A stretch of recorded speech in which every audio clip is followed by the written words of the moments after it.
here with and Maya. Do you want to introduce yourself one more time? Yes, hi everybody. Thank you for being here today. Thank you for taking the time out of your day to come to our workshop, boot camp. My name is Maya de la Torre. I'm the Education USA advisor for Oaxaca, Guerrero, Tabasco, and Veracruz, but I'm based in Oaxaca. And I'm Katie Lachua. I'm the Education USA advisors, well, one of them that's based in Mexico City, and I also cover the state of Mexico and Morelos. And again, very happy that you're all here. Feel free while we are going through stuff, you can put questions in the chat or you can hold on to them until the end. And yeah, thank you for being here. So without further ado, so today we're going to talk about types of graduate admission essays. What are the components of a strong essay? What is some cultural and sensitive language that you should think about or consider while you're writing? And then some common mistakes to avoid. When you come back tomorrow, we're going to talk more about storytelling and grammar. And then day 3 will be all about polishing and revising your writing. So we look forward to having 3 days of your time. So what are the expectations for this? We do expect that you attend all 3 sessions. They're all meant to work with each other and work off each other. They're not really standalone sessions. We expect you to participate. That can be when we ask a question, you can unmute yourself.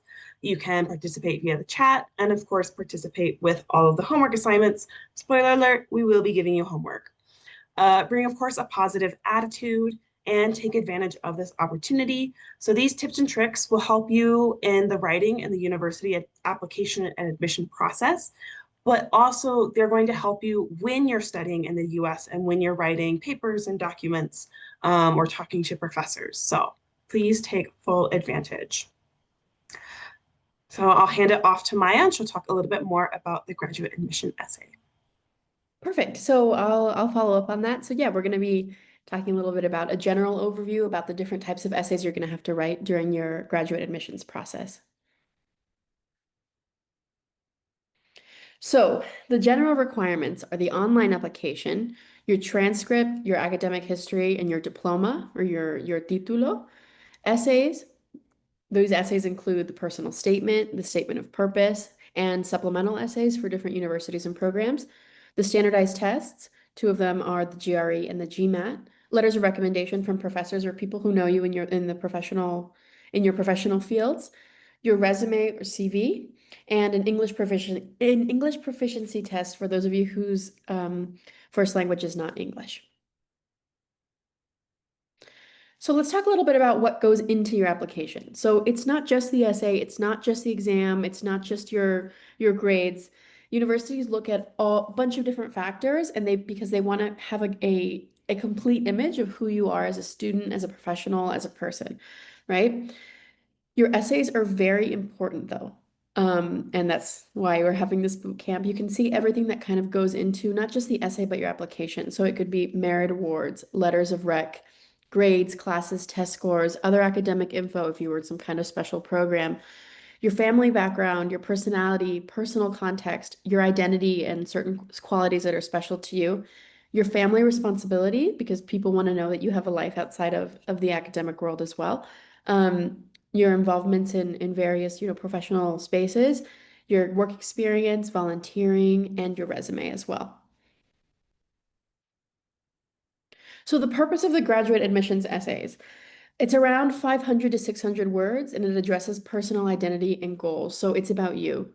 Um, it's an essential factor in college admissions. It helps to show not only your readiness to apply to the school, but your English proficiency, your communication abilities, your identity, your personality that doesn't show in other parts of your application. It's your chance to present yourself to somebody who's meeting you for the first time, if you want to think about it that way.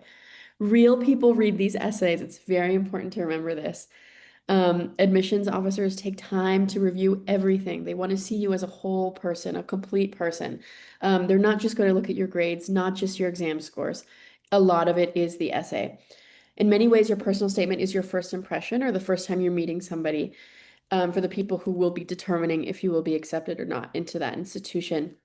And the essays, again, allow allow the committee to get to know you on a more personal level than just, reading a CV. CVs can get lost, right? But if you have something so unique in your personal statement, I mean, sorry, your graduate admissions essay, you will definitely stand out to them. So here we have a few examples of essay prompts.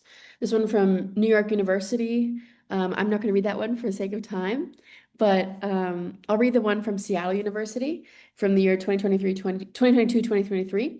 They require a 600-word essay on one of the following topics: the job you would like to have after graduating, or a problem you would like to solve or have already solved using analytical skills. So you can see here you have a chance to talk about your own personal goals and yourself as an individual, as an academic, as a professional, but also how you're going to relate that to your graduate studies. They don't just want to see they don't just want to learn about your academics or just about your personality and how funny you are. They want to know about the mix, right? How all of that works together. Here we have a couple more examples. University of Arizona asked for a statement of purpose describing the applicant's interests and goals for graduate study in the specific program. So this is more, specific to this program. For Stanford University, you can see it's a little bit different. We invite you to share your lived experiences, demonstrated values, perspectives, and/or activities that shape you as a scholar and align with these commitments. So they want to see how you can connect your personal experiences to your academic trajectory, your professional goals, your personal goals. They want to see you as a person, not just an academic. So let's keep in mind that the purpose of the essays, there are thousands of applications. Only a small group are actually admitted. You want to write about special experiences, unique experiences, how these instances have changed your life, how they've made you grow, and as a result, how you have made different choices, how they've shaped you as a person. You can write about your interests, identities, personal background, your loved ones, or even a combination of it all. I recommend a combination, right? If you don't want to focus on just one topic. All right, so now let's take a little closer look at the different types of graduate admissions essays. So there are four main categories. Sometimes what a university might specifically ask you might be a little bit different among each type of essay. Some might only ask for two essays, others might ask for three, others might only ask for one. So you have to be kind of prepared with all these different types. But as you can see, we have the personal statement, the statement of purpose, study objectives, and a program specific essay, or sometimes it's called a supplemental essay. So, what does that mean? Personal statement. Basically, this essay is asking who are you and what is important to you. So, it's a narrative or a story that can include anecdotes about personal, academic, or professional experiences. It can include values that are important to you. You might directly state these, saying, I'm a very competitive person and I thrive in fast paced, challenging environments. Or you might indirectly state them. You might say, my best experience was volunteering, teaching English to young children in my community. And that kind of shows indirectly your community mindedness. No? So there's different ways you can go about showing your values. Your personal statement should include challenges and how you've overcome them. You always want to make sure that you show what did you learn from this? How have you changed as a person? Your personal statement should show how your personal values relate to the program you'd like to get into. What's the point? Why do you care? What is important to you? And why are you going to do this as a future career? Why are you studying this? And it can also include the story of how you became who you are today, either professionally or academically. Usually that depends on what type of program you're looking to apply to. Professional programs like MBAs or LLMs, usually you look more at your professional experience, whereas other master's or doctorate degrees tend to look more at your academic experience. So that's the personal statement. Who are you and what is important to you? On the other hand, the statement of purpose or statement of grant purpose, sometimes it's called, it's asking, what do you want to do academically and professionally, and how are you prepared to do it? So this essay is going to give a little more reasoning as to why you're applying to a particular program. Why do you want to get a master's in public policy? What is that going to do for your career? How are you prepared for this? What do you know about this topic? And it should include, who you are, who you want to become, talking professionally or academically, and why you're ready to undertake these studies. It should also show your academic background or your professional experience and how the interests and your interest in the program or the course of studies. So this essay really helps the admissions committee understand your background and your objectives, talking about the academic or professional sense, and determine if you're a good fit for the program. Just how we as people have different personalities and we have different values, so do programs that you're applying to. Some programs tend to focus more on really competitive students who are really maybe they're really focused on research, for example. Others tend to be more focused on community mindedness. Both are good, both are excellent choices. You'll probably tend to find yourself gravitating towards one or the other based on your own personality.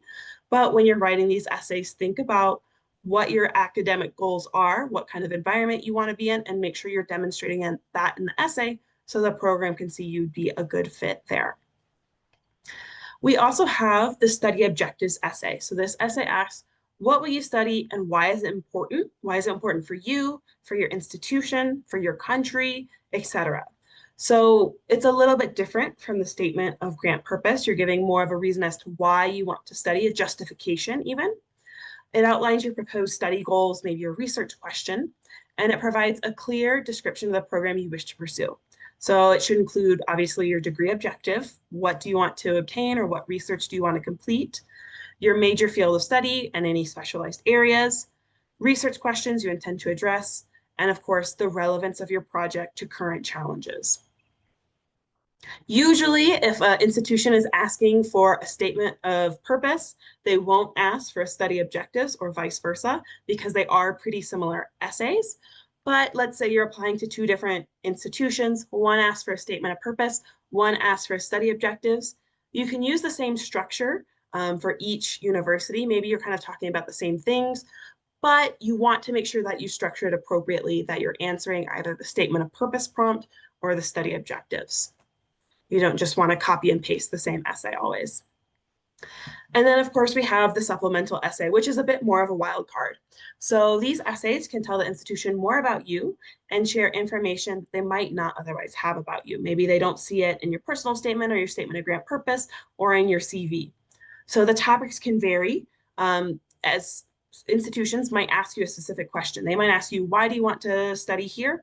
Or they might leave an open space saying, if you have something else that you want to share with the institution, you have 600 words to do so, for example. Of course, we have some example topics. So Stanford University has asked, what matters to you most and why? University of Washington asks, why do you want to pursue a career in your field?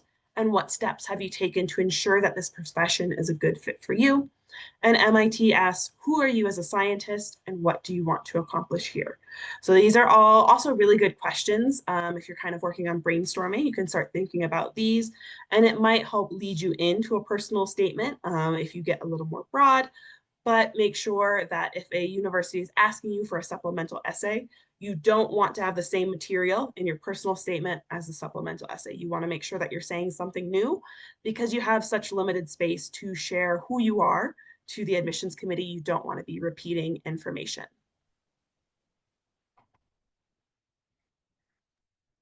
Next, we're going to talk about a very important topic, especially when we're thinking about who we are as students, as professionals, as academics, and what our identity is made up of. So intersectionality. Intersectionality framework for understanding how social identities such as gender, race, ethnicity, social class, religion, sexual orientation, ability, and gender identity overlap with one another and with systems of power that oppress and advantage people in the workplace and broader community. Intersectionality is a term coined by the legal scholar Kimberly Crenshaw in 1989. It's not a code word for diversity. It's a framework for understanding different people's varying experiences in the world. It's about how every single facet of your identity is connected somehow and how you are made up of all of those connections. Not just, individual things about you, like, oh, I have curly hair, or, oh, my favorite color is red, right? That's just an example. But how do those two things connect? It's important to consider intersectionality in the workplace because our various identities impact our daily lives, affecting how we perceive the world and how the world perceives us. Who has power? Who gets the benefit of the doubt? Who doesn't? Who is automatically included in groups and who isn't? How do you show up or how do you appear to other people? What do you do to control how others perceive you? And what parts of your identity can help you fit in? What parts of your identity make you stand out? The answers to all these questions are rooted in intersectionality. Here you have a little visual chart of all of the things that could go into you as an intersectional person. Gender, race, ethnicity, experiences, social class, culture, ability, occupation, location, where you were born really matters, where you live really matters, why you moved somewhere really matters, right? Your age, physical health, all of these things that maybe seem like isolated bits of our personalities and our identities are really connected. And the connection of all of these identities and all these different parts of you is really the key when you're thinking about who you are as a whole. Here we have a sample chart that I'm also going to leave for homework for you guys later. Um, it's a way that you can start thinking about yourself and thinking about yourself as an intersectional person. So for example, Emmanuel Rosario right here is a TikTok, Instagram influencer, but they're also bilingual and they have very curly hair and they're also a painter and they love their family and they grew up in the countryside. All of these things separately might seem kind of random almost, but together they make up this kind of person, like a very unique person that the admissions committees want to see and want to learn about. And so it's important that you think about you know, the similarities and differences between different parts of your identity. We're going to switch it up a little bit. So some common errors in essays are repeating the resume or CV. The admissions committee is going to have your resume and your CV right in front of them while they're looking at your entire application. They don't want to just see you listing off paragraph by paragraph. I had this job for this many years and this program and I did for this many years. Right. They want to see something outside of what you've already presented in the CV, something more unique, something more personal, you could say. Um, no clear goals or future impact. You want to have really clearly defined in your mind why you're applying to this specific program and what your life is going to look like in the future once you graduate from this program, right? What are your goals? Why why are you taking such a big leap to leave your country to study in a different country and how will this help you when you return, right? Not mentioning study area or interest. They want to know that you have thought about this, that you are confident about what you want to study, confident about your application, and confident in yourself. It's a mistake to have no effective storytelling. You do have to make your writing a bit engaging. Again, you don't just want to list off all the things that you're amazing at. Great, they can see that in your CV. They want to see that you're a good writer as well and that you're a good communicator. Again, generic ideas with no personal insights. Admissions committees want to see that you've taken the time to really research their university and that you've taken the time to address them as a program, as a committee, as I mean, every program is different. You don't want to say, oh, I'm interested in science, period. I want to study science at your institution because whatever. You want to address the institution, you want to address the people who are going to be reading your admissions essays. You also want to make sure that your writing is not poorly written, it's not confusing, and that you don't use bad grammar. All of this really matters. You want to make sure that you've proofread, written drafts and drafts, that you've had other people read your drafts, because it's going to prove to them that you're a good communicator and that you are detail oriented and that you truly respect and care for the admissions committee who's taking the time to read your essays. So here we have a few components of strong essay writing. One of them is that you use effective language. So that's active voice, that's making the writing engaging, that's good grammar, everything that we just talked about in the last slide. You want to include storytelling or some kind of narrative structure. You don't just want to list, I've done this and this and this, and this is why you should accept me. No, you have to almost prove yourself, right? That you're a good communicator and that you're a good student. You want to have interpersonal and intrapersonal awareness. You don't just live in a bubble, right? You've interacted with people in the past. You will continue to interact with people and that you know yourself too. You want to provide new information about yourself not found in other parts of your application. Again, this is their chance to meet you as a person, not just somebody on a CV. You want to be honest. You don't want to exaggerate too much. You don't want to, hide parts of you that might be interesting or engaging for the admissions committee. Because then if they accept you and you can't live up to what you said you could do, that's going to be a problem, right? You want to demonstrate patience and perseverance through your experiences in writing. You don't just want, if you've lived through something very difficult that's affected your life academically, you want to show the admissions committee that you got over it and you learned from it. And now you're a stronger individual, a stronger student because of it. Not just that, unfortunately, you went through something very difficult, right? And also, how does your background and identity influence your academic and professional life? You want to market yourself and your skills to the university. Don't sell yourself short. It can be difficult to talk about ourselves sometimes, but do not sell yourself short. They want to know everything about you and everything that makes you unique and everything that makes you a strong candidate for their program. All right, so now we've got a bit of a lay of the land. We know what types of essays we're talking about, kind of some ideas of things to avoid, things to do, but how do we start writing these essays? We're all staring at a blank Word document or a blank piece of paper. What do you do? So if you're stuck on ideas of, who am I? What attributes do I have? How do other people see me? Talk to your friends, your family, maybe your coworkers. Um, they know you well, and they can help give you some ideas of attributes that you'll want to demonstrate to the review committee. Um, it can be a great resource to help talk you up. Of course, people who love you, they love to talk good about you. So it can help you if you're struggling with that aspect. Another technique that I like to use a lot is free write, or as I like to say, word vomit. So open up that blank document, sit down, set a timer for 15, maybe 20 minutes, and just start writing everything that comes to mind. And don't worry about grammar. Don't worry about spelling. If you have to write it in Spanglish, that's fine. I'd recommend not writing things in Spanish and then translating to English. You're just adding an extra step. I'd really recommend starting to write in English if you can. And just write for 20 minutes. Fill up a page, fill up 2 pages, take a little break, take 10 minutes away from it, go watch a video or something, come back, reread it, and start seeing what are some ideas? What are things I talked about? What's important to me? And that can help be a good brainstorming activity for you to help think of ideas. And you can continue to work on those ideas that come through your free write and turn them into an essay. Another option, maybe you already have a topic in mind or an event that you experience that you really want to write about. Start by writing about that really, really in detail. Where were you? What did you feel? What happened? Who else was there? What did that remind you of in your past? And then start connecting it to larger and larger ideas and themes to help you get to that essay idea, right? And then, of course, we've mentioned this over and over again, but it's because it's so important. What should the reader know? What are you not able to tell about yourself through your grades and your GPA and the exams you take and your CV?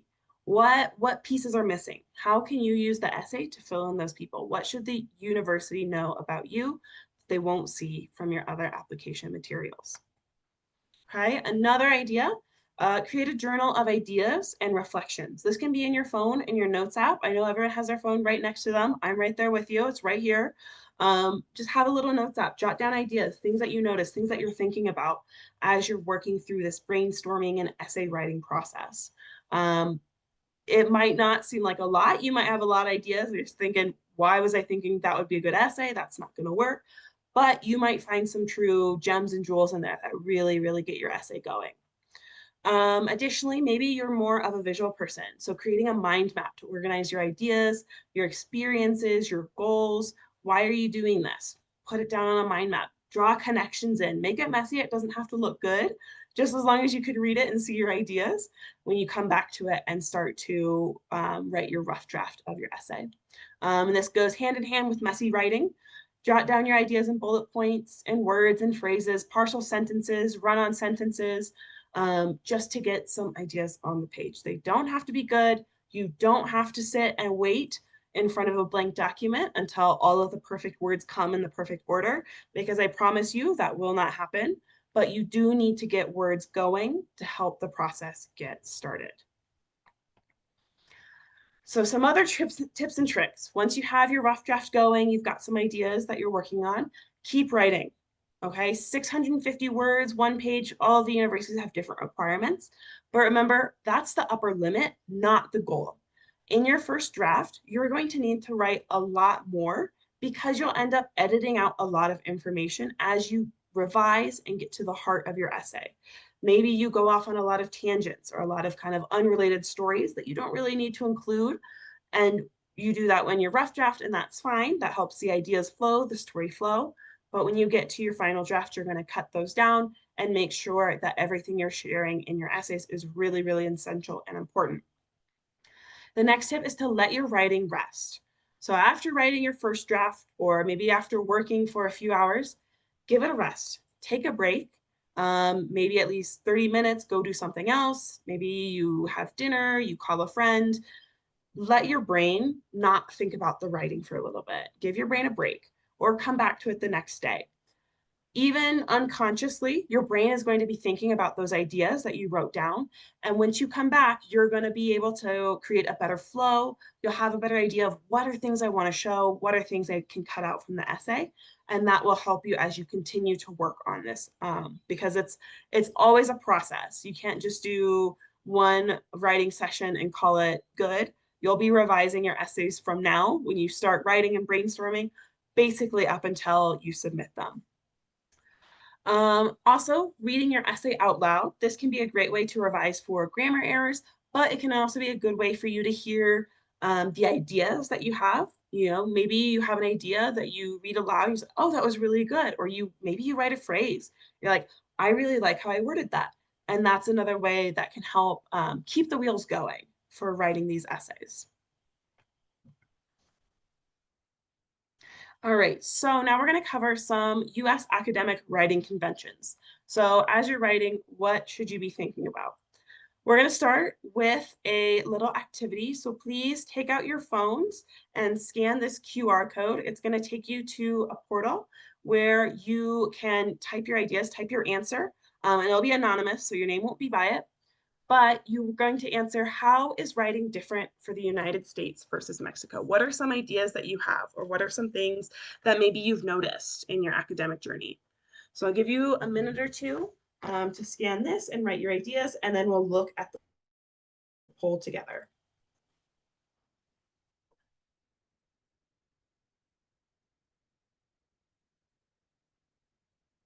I think it says that there is no active polls at the moment. Okay, it should be Oh, active no, now it now. is. Give me just a second and reload it. Thank you for letting me know, Carlos. Okay, it should be active now. I see 4 of you are typing. Perfect.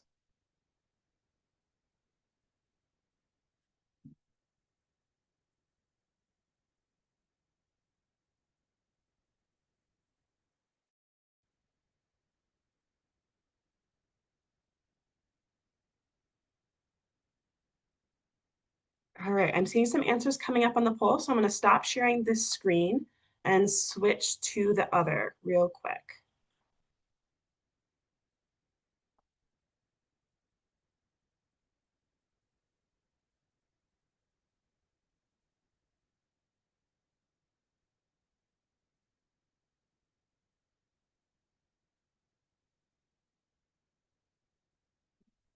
Okay, so it looks like we've got some ideas. Mexicans love to give a lot of details. In the US, generally in English, writing is more concise. Mexican writing is not usually as direct as US writing. They're totally opposite from each other, adjectives, more direct and concise with your ideas in the US. The tone of the writing is more important, okay? It can affect the whole essay if it sounds doubtful. That's a very good point. Straight to the point. We love to go deep in the details. The USA is more direct. Yeah, very good.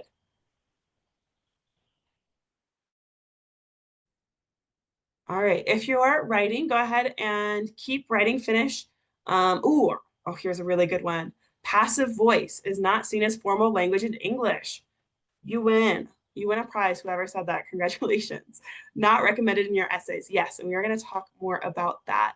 So if you're typing, go ahead and finish whatever you were thinking. We'll make sure to keep that. And I'm going to head back to the presentation. All right, so here we are again, back in the presentation. So just some general differences. Obviously, you guys went way more in depth because you're rock stars, but writing in the US tends to be a lot more to the point, or a lot more concise. Um, it's pretty formal, but not as formal as writing, academic writing in Mexico. And for personal statements in the US, you want to use an active voice. And of course, on the other side, writing in Mexico tends to be more descriptive. It tends to be a little more flowery. It's very, very formal. and it can use a passive voice that's still seen as formal writing. Great work on that.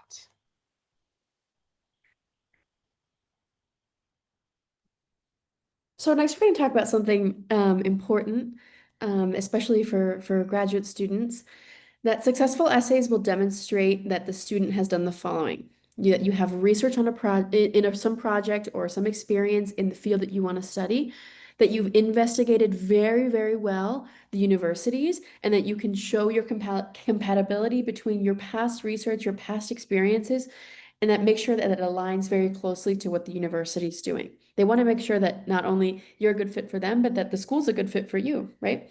That you've thought about the impact of their education at whichever institution you choose to continue in the future. Successful essays will be very specific. You want to talk about specific experiences, specific future plans, specific research topics. If you've written a thesis and it's related to what you want to study in the future, include that, include the title, include exactly what you studied and how it, you can even take chunks of it. You know, how does this research I did relate to what this professor did 2 years ago at the university that you're applying to? Students can learn more about universities and their interests through communicating with alumni, students, professors, or admissions officers. It's okay to reach out to people who are involved in the university's community. It's actually encouraged. If you sign up for webinars, virtual campus visits, if you are able to attend university-hosted public events, sometimes in Mexico, there are representatives from universities in the United States. It's good to get your name out there for them to get to know you as not just a student, but as a person. They want to see that you've been interested and that you've been interested for a while. I mean, not years and years, but that you can demonstrate that you really, really care about this opportunity that you might be able to have with them.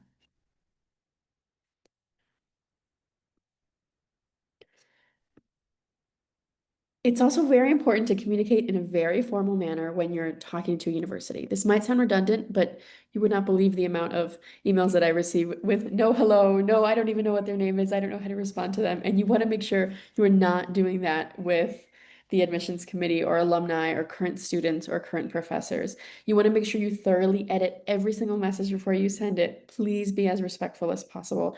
You want to introduce yourself and your interests. They're not going to know who you are if you say, I'm interested. I like to study science, period. No, what about science? Why are you emailing them? They want to know the background. These are busy people, but they would like to get to know you if you give them a chance. You want to ask intelligent questions.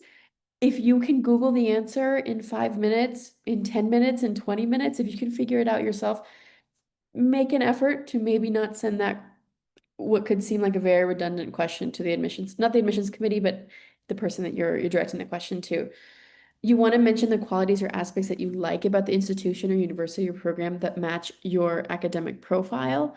It's not just in a vacuum, you're just slightly interested, maybe something one professor did. No, no, no. You want to demonstrate that you know more about the university, that you've done your research.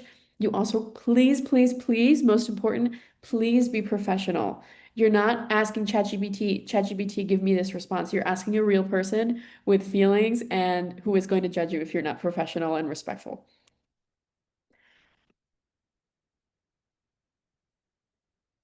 Something to avoid in your essay, which can be kind of difficult to navigate, especially if you have some kind of you've lived some kind of experience that could be understood in many different ways. For example, poorly conveying adversity. If you choose to share a challenge in your essay, make sure you clearly describe how you overcame it and what you learned from it. Not just that you suffered through something difficult. You didn't just stay there. What did you learn? How did you get out of that situation? And how did it make you a stronger person? You want to describe the harsh reality in a mature and sensitive way. Um, again, remember who you're writing to. You're writing to the admissions committee. Make sure that the reader feels uplifted by the end of your essay. You don't want them to feel bad for you. You want them to feel inspired by the way you've overcome something difficult. You don't want to leave the reader with doubts about your readiness to take on challenges or difficulties. Of course, it's fair. We've all gone through very, very difficult times in our lives, but you want to prove to them that you learned from it. You got out of that. And how is this experience going to help you in the future? Not just how is it going to hold you back or how did it hold you back? Again, you don't want to frame it as something that's going to hold you back. Show how you persevere and continue to grow. If you're not able to demonstrate that you overcome something, don't include it.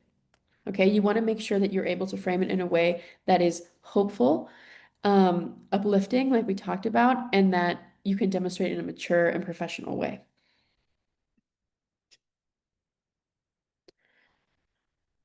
Some potentially contentious topics.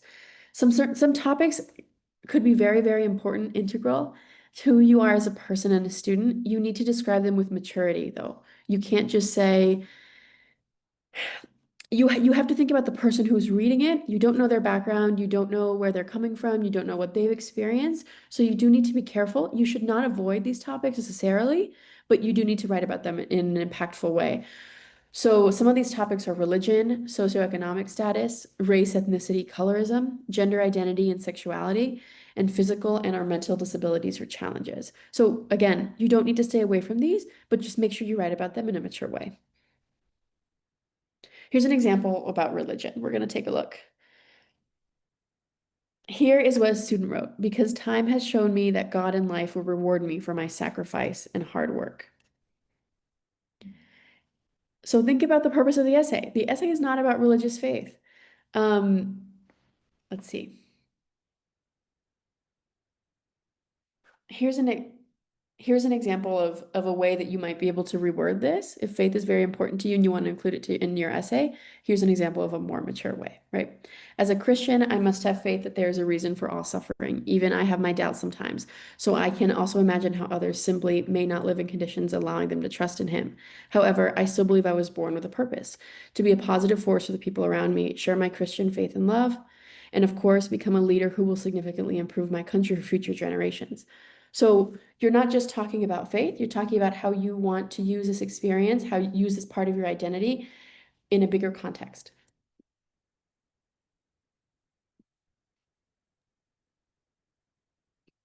Okay, so now I have some more things not to do.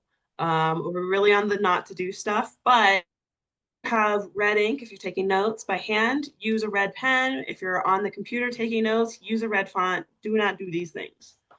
So, first one, maybe this is potentially contentious, but using AI. So, AI sources, just like ChatGPT, are great resources. They're great tools, but only if you use them correctly. Okay. AI can assist with research, it can assist with brainstorming topics, it can assist with checking for grammatical errors in your essay.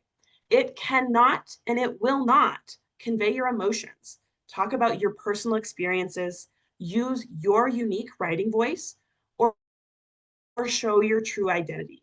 All of what the personal essay is about, all of what your statement of purpose is about you and your context, your experiences. ChatGPT is not going to be able to write you an essay from nowhere about these topics. That being said, we do encourage the clever, ethical, and strategic use of AI. What is the clever, ethical, and strategic? Using it properly. So don't tell AI and say, hey, ChatGPT, write me an admissions essay to UC Berkeley. Don't do that. Please don't do that. It will be so obvious if you do that, not only to the Education USA advisors who will be reviewing your essays, but to the admissions committee, and you will make a very bad impression. What you can do is give AI specific prompts to help review your essays. So maybe you have your first draft or your second draft, and you put it into ChatGPT and you say, hey, Chat, can you review the grammar and clarity on this essay and give me suggestions for improvement? Maybe they'll say, hey, the narrative that you have is a little bit confusing. I would recommend switching your third and fourth paragraphs and including a sentence that helps connect them. Perfect. Those are easy, perfect prompts or suggestions that you can incorporate into your writing to make it better. I also like another one. Can you review this essay and tell me what values I'm demonstrating?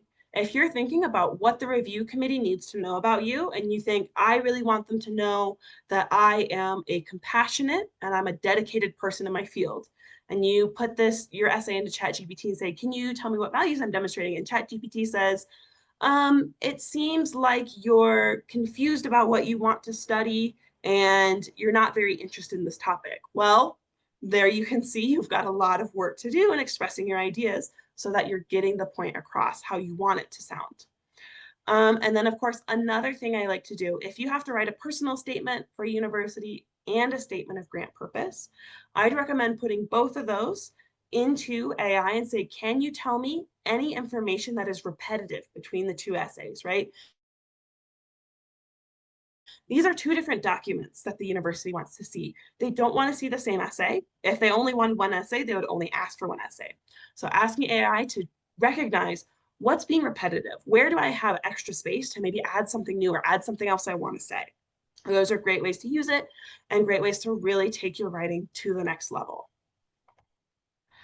Another thing to not do not plagiarize. So plagiarism is the practice of taking someone else's work or ideas and passing them off as your own. Academic dishonesty is taken very seriously in the United States.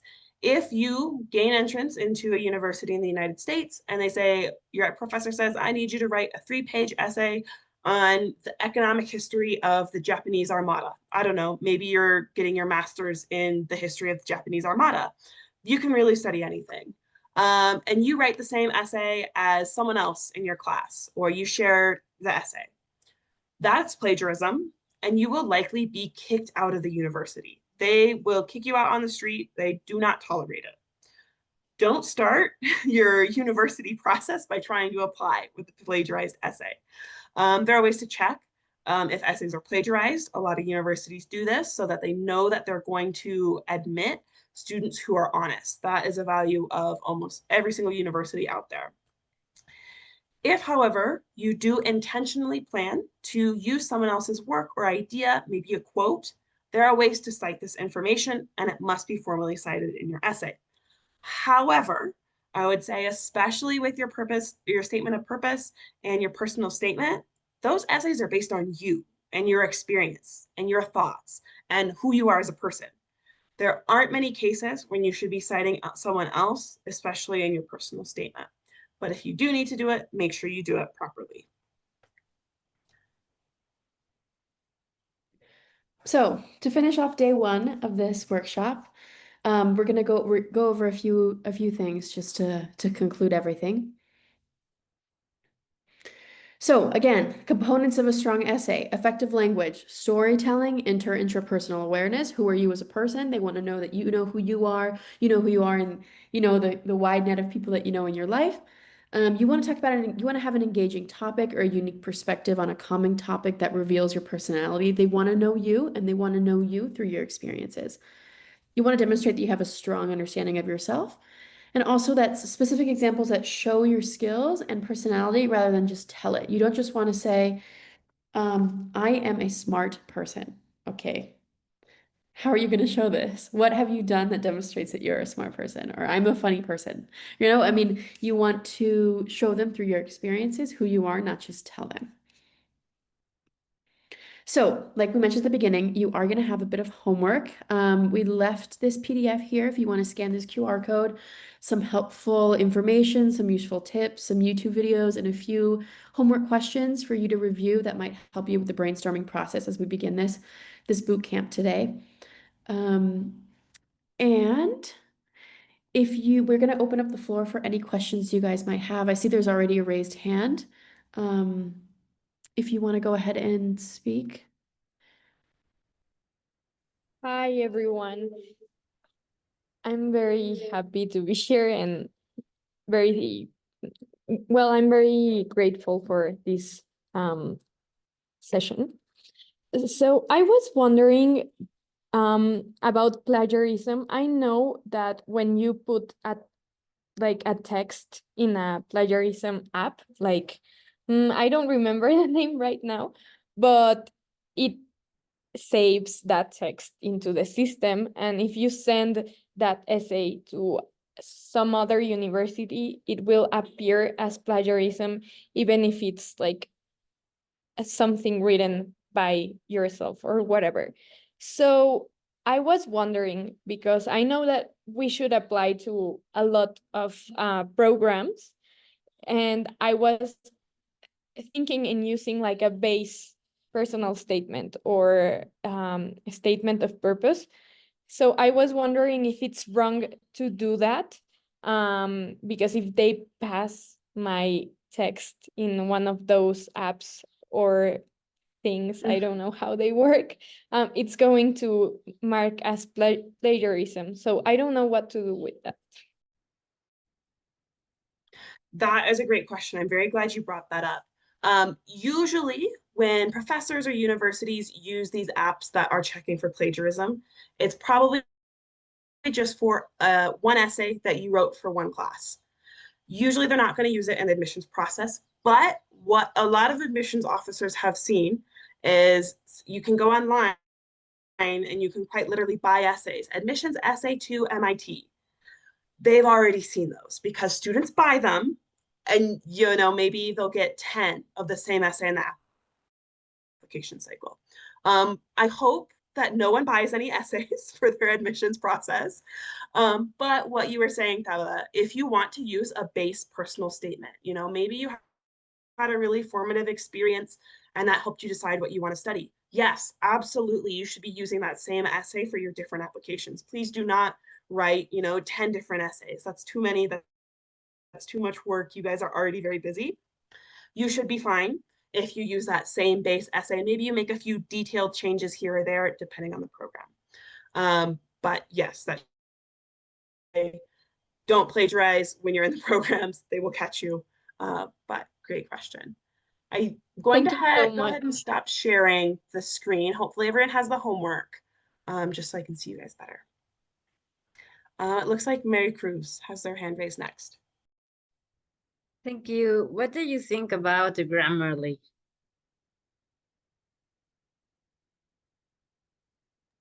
Great tool. Use it. Okay. It's a great way to check for your errors, your mistakes, get the small little details that are hard even for native speakers to get. Okay. And can we write about a challenge we are currently facing, even if we don't have like evidence of how we overcame it? I would say yes, but you have to be careful how you frame it. I think it is important. It's important to talk about challenges, but I think it's almost more important to talk about how you did overcome it. Again, I mean, if it's a very personal question, a very personal thing, you can email us or shoot us an email if you want to talk about that. But I think it is important to demonstrate how you've been able to overcome something, because you want to show that you're ready for a new challenge. Okay, thank you. Sure. I see Ariadna has their hand up. Yeah, thank you. Thank you for the time. I just wanted to ask, earlier in the session, you mentioned that one of the main differences between US and Mexico writing is the formality. And personally, as a lawyer, I tend to write in a very formal way, maybe more formal than it's used to, well, than it's used to.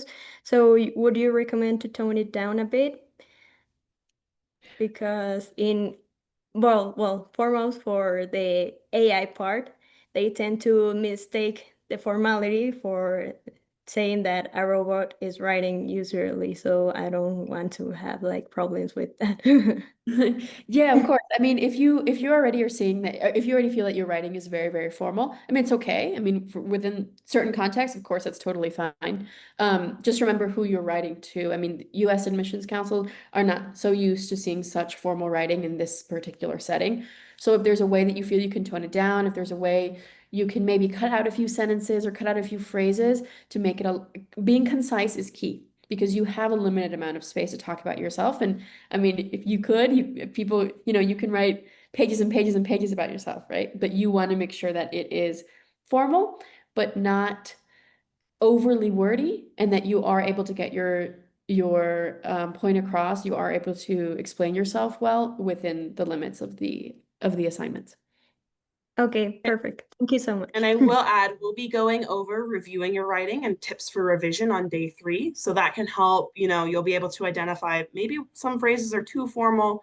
But I will also say other students, I'm assuming you're looking for an LLM program with other law students who also tend to have a very formal writing style. And that's something that we'll be able to talk about, or you can do a review with your Education USA advisor. Okay, All perfect. right. Thank you. Of course. I think I see Alejandro Poga. Yes, thank you so much for this session. And I would like to ask you one detail. What about the controversial topics? Because I am interested in immigration from Mexico to US. Well, right now it's not especially the better times to write uh, about this topic. So should I write explicitly or implicitly, or everything depend on the university? That's a really good question. And I think this is where your research on specific universities is important. Look up their specific programs. You're going to be able to see in their wording, in their class offerings, what kind of what kind of curriculum they have. If you see something that just doesn't align with what you want to study in the future, it doesn't make so much sense to study there, even if they might offer a program that the title might be interesting. But if you look at the curriculum and the actual classes and the alumni, what the alumni are doing, or what the professors have researched, or what the professors' theses are on, that's where your specific research comes in. So keep in mind who's going to be reading your essay. It's okay, like we talked about, it's okay to talk about things that could be, potentially contentious topics, but make sure that you know your audience. Right. Thank you.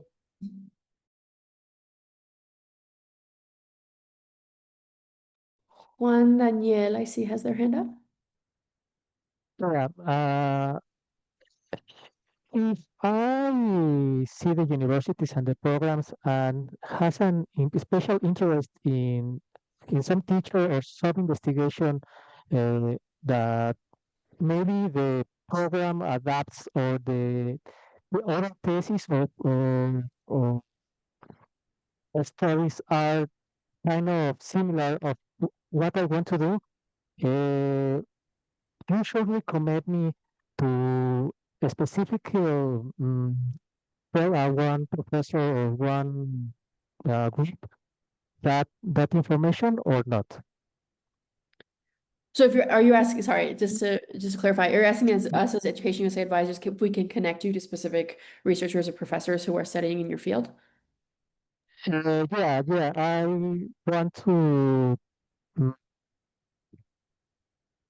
maybe talk about some specific professor. Is it possible or? If you want to reach out to a specific professor, yeah, that's absolutely okay. If you're interested in their research and you want to learn more about them, if your end goal is to maybe study at this university or even study with this professor, you can absolutely reach out. People are more than happy to talk about their work. Did that answer the Okay. question? Yeah. Yeah, thank you. Perfect. Yeah. Okay, who else? Carlos Daniel, you have your hand up? Yes, thank you. I have a question that comes when it comes to the if you don't have like this experience, like volunteering experience, how do you have to specifically talk about it, or you just have to substitute with something else related to work experience or maybe research experience? I don't know if that makes sense. Yeah, that makes sense. Yeah, absolutely. Well, something that is different in Mexico and the United States is for your carrera, for your licenciatura, and here in Mexico, you usually have to do a servicio social and a tesis. That's not servicio social, like we understand it in Mexico, isn't necessarily a requirement in the United States. So that does count as an activity. Your thesis counts also as as some kind of research that you've done. So even if you don't have exactly, if you haven't, it's okay if you don't have 25 years of research experience in the topic that you want to keep studying. That's okay, but you should be able to demonstrate your interest at least and your involvement, or some kind of some involvement in a related field, something having to do, right? You basically just have to prove that there's a reason behind you wanting to study a graduate degree in your specific field. Does that answer Okay. your question? Yes, thank you so much. I Okay. think to just add on quick to what Maya said, if you maybe don't have, however many years you want, you can address that and say, although I don't have 5 years of research experience yet, here's what I'm currently doing. I'm currently working on 3 different projects, turn it into a positive. You're showing that you're still looking to gain that experience and you're in the process of it. Yeah, exactly. They know that not everybody who's applying for a master's has had 20 years of research experience. Thank you. Sure. I'm gonna ask if you've already asked a question and you still have your hand up, if you could lower it so I could just see who else has to ask a question. But if you have another question, I'll go through the list again. Thank you so much. I see Anjoli has a question.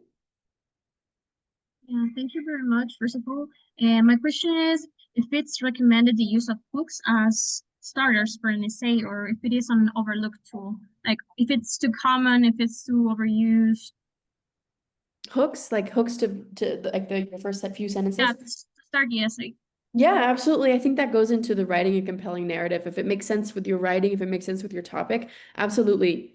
Admissions council read thousands and thousands of essays, and you do want to make yours, interesting. Sometimes it doesn't relate so much to your topic, and that's okay. There's still ways to incorporate the hook.